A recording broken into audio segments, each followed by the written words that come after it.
So I drilled a hole here at quite an angle and then try to round it enough to get this pipe to go through there. And then I heated the end of this up with this little heater to get it so it's kind of pliable, so it'd bend through this corner relatively easy. So that's how I'm getting this pipe through there. This is a chase tube for my water line for the refrigerator.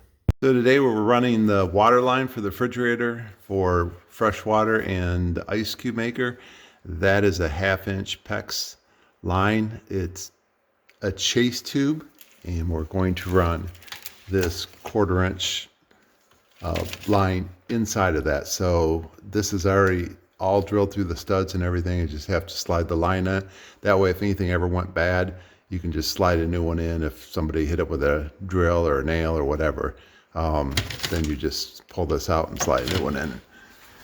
And over here, it's going to come out by the refrigerator plug there. So we're just going to slide the line through. Well, I just got back from my hairdresser, so now I'm ready to get to work. Going to run the 1/4-inch line through the chase tube, and here we go.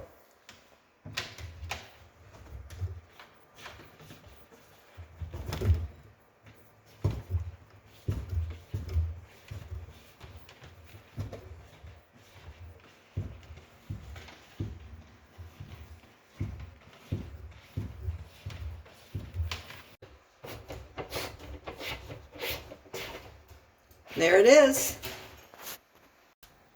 So you just need to pull enough extra so when you slide your refrigerator in and out that you don't have it so tight where you can't get the refrigerator in or out. And it just goes through this little bracket here. And then we're going to connect it here. But you can see this is kind of tight still, so I'm going to give it a little bit more line. And then put the little nut over here and the compression fitting, and then we just slide it down here into the hole and tighten it down nice and tight.